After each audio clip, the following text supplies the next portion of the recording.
Hello everyone, my name is Yamin Ahmed, a first year MBBS student from Silchar Medical College and Hospital. So अभी क्या है कि NEET का exam बहुत ही पास है और तुम लोगों की पढ़ाई बहुत अच्छे तरीके से चल रहा होगा। नाउ इस वीडियो में मैं क्या करूँगा कि बहुत सारे स्टूडेंट मेरा यूट्यूब चैनल में रिसेंट वीडियो में कमेंट कर रहे थे कि नीट 2023 का सेफ स्कोर किया जा सकता है, so that you can understand how much marks you should get in NEET 2023 so for securing an MBBS seats in this year. Now इसी के साथ इस वीडियो को शुरू करते हैं। शुरू करने से पहले मैं आप लोगों को एक रिक्वेस्ट करता हूँ कि मेरा इस चैनल को सब्सक्राइब कर लीजिए और लाइक एंड शेयर कर दीजिए। So let's start. तो सबसे पहले इधर आप देख सकते हैं नीट 2023 का जो फाइनल सेफ स्कोर है। इस वीडियो का मेन मोटिव है मैं फाइनल सेफ स्कोर को बताऊंगा।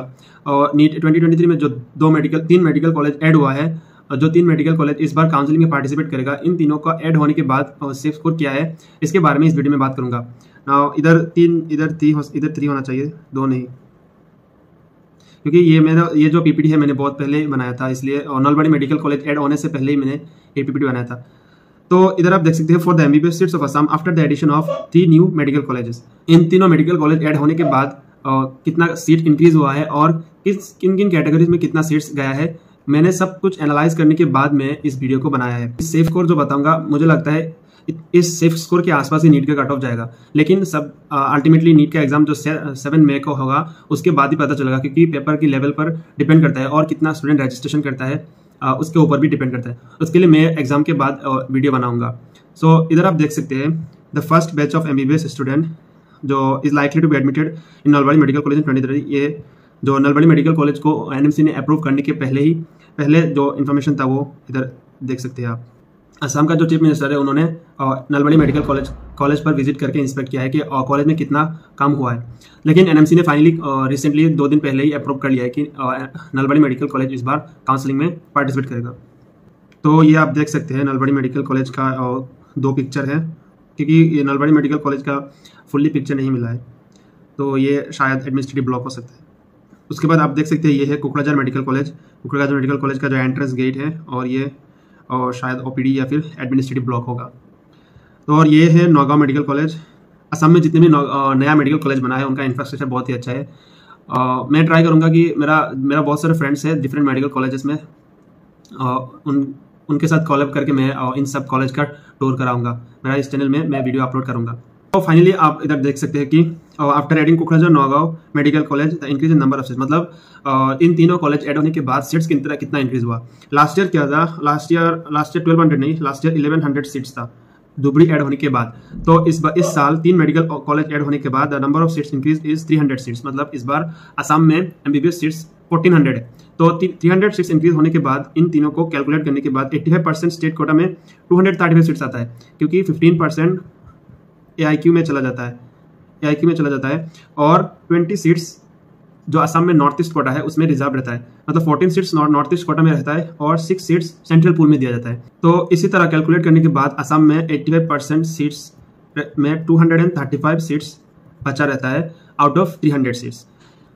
So out of 235 seats general में सीट्स कितना रह जाता है, मैंने कैलकुलेट किया है कि OBC में 27% रहता है। तो 235 सीट्स का 27% में OBC में लगभग 63 सीट्स होता है। EWS में 10%, में 10% में कितना आता है 23 सीट्स, और SC में 5% और सीट्स आता है 16 सीट्स। ST प्लेन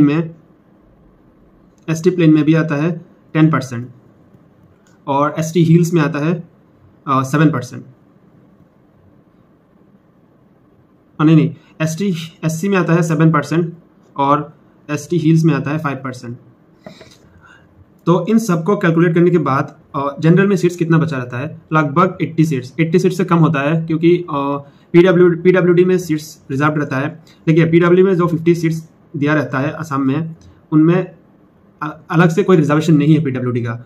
जो अगर PWD का स्टूडेंट अगर OBC में है वो उसको OBC के अंडर सीट मिलेगा, मतलब वो अगर 2 कैंडिडेट है, एक है PWD OBC और एक है नॉर्मल OBC, तो इन दोनों में प्रेफरेंस दिया जाएगा। सबसे पहले जो PWD है उसको प्रेफर किया जाएगा। सेम इसी तरह जनरल में होता है, अगर किसी भी PWD कैंडिडेट जनरल है और अनरिजर्व्ड है तो उसको क्या होगा कि अनरिजर्व सीट से पहले उसको प्रेफर किया जाएगा। तो इसी तरह मतलब 50 सीट दिया जाता है, लेकिन क्या है कि PWD का स्टूडेंट्स उतना नहीं होते हैं, लगभग 20 to 25 सीट्स, मतलब 20 to 25 स्टूडेंट्स हर साल होते हैं, उतना ज़्यादा नहीं होता है ना। ये रहा नीट 2023 का फाइनल कट ऑफ है। असम में नीट 2023 में लास्ट कट ऑफ किया गया है नीट 2022 में। अनरिजर्व का 543 गया, जो मोपअप के बाद, आफ्टर मोपअप, ये आफ्टर मोपअप है। मोपअप के बाद अनरिजर्व में 543, ईडब्ल्यूएस में 532, ओबीसी 421, एससी 446, एसटी प्लेन 362 और एसटी हिल्स में 272। देखिए ओबीसी का मैंने जो लास्ट ईयर प्रेडिक्ट किया था वो 447 था, तो ओबीसी का जो लास्ट ईयर कट ऑफ था वो बहुत ही कम गया है। तो अभी मैं एक सेफ को बताऊंगा कि लास्टली कि इस साल नीट 2023 में कट ऑफ किया जा सकता है। देखिए आसाम में इस बार इतना बहुत ज़्यादा इंक्रीज इन सीट्स हुआ है, कभी भी ऐसा नहीं होगा एक साल में लगभग 300 सीट्स इंक्रीज हुआ है।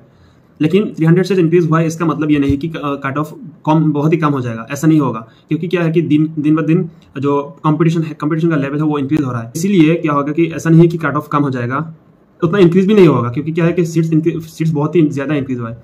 देखिए 300 सीट्स में भी सिर्फ जनरल को कितना सीट्स मिल रहा है, लगभग 75 सीट्स मिल रहा है, ओबीसी को 63, ईडब्ल्यूएस को 23 सीट्स मिल रहा है। और लास्ट ईयर क्या हुआ कि ईडब्ल्यूएस में एक मार्क पर लगभग 10 to 15 स्टूडेंट्स थे। आप सोच सकते हैं 10 to 15 सीट्स स्टूडेंट्स थे। तो इसी तरह इस साल भी होगा। सो फाइनली मैं आप लोगों को दिखा देता हूँ कि कट ऑफ इस बार सेफ स्कोर क्या होता है, जिसके लिए आप लोग बहुत ही वेट कर रहे होंगे। तो ये रहा नीट 2023 का फाइनल सेफ स्कोर कम एक्सपेक्टेड कट ऑफ मैंने इसलिए लिखा है क्योंकि शायद इस रेंज पर मार्क्स जा सकता है वो, लेकिन ये एग्जाम के बाद पता चलेगा, एग्जाम का पेपर की लेवल के ऊपर डिपेंड करेगा। सो मैंने क्या किया कि अनरिजर्व के लिए 548 रखा है, देखिए 543 लास्ट ईयर था, लेकिन मैं सेफ स्कोर के लिए, सेफ साइड में आप रहने के लिए मैं 548 के आसपास रख रहा हूँ।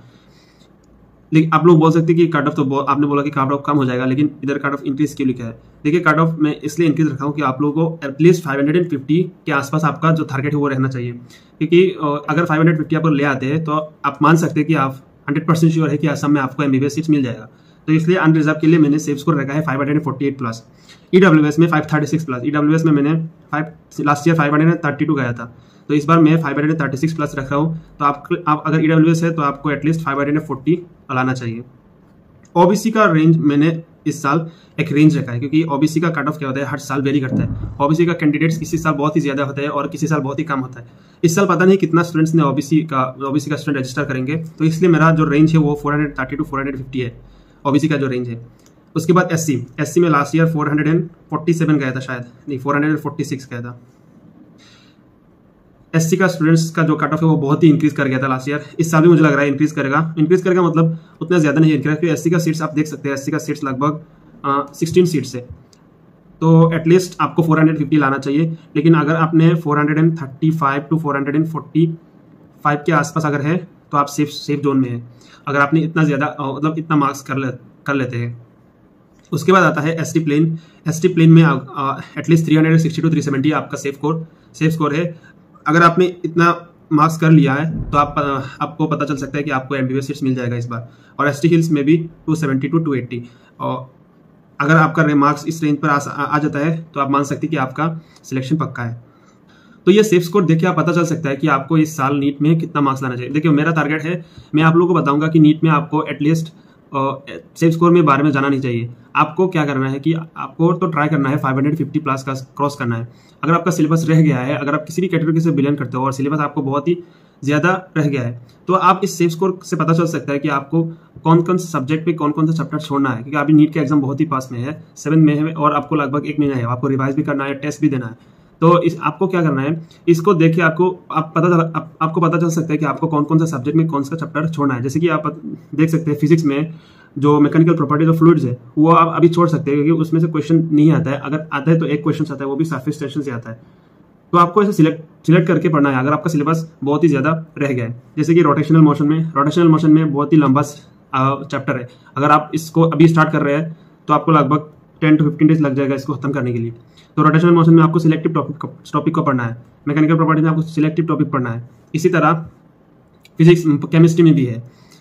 तो इसको आप देख के पता चल सकता है सब कुछ, मतलब क्या क्या करना है, अभी आपको सिलेबस को कैसे कंप्लीट करना है, कैसे रिवाइज करना है, और आपको मॉक टेस्ट का पैटर्न कैसे आपको मॉक टेस्ट देना है। सो lastly thank you everyone. So I hope कि मैंने जो बताया है वो आपको इन्फॉर्मेटिव लगा हो और आपको पसंद आया हो। तो बहुत सारे स्टूडेंट्स कमेंट कर रहे थे कि सेफ स्कोर क्या है, कि सेफ स्कोर क्या होगा क्या नहीं होगा। तो फाइनली मैं इसके लिए वीडियो अपलोड कर दिया। let's end this video here. Bye guys.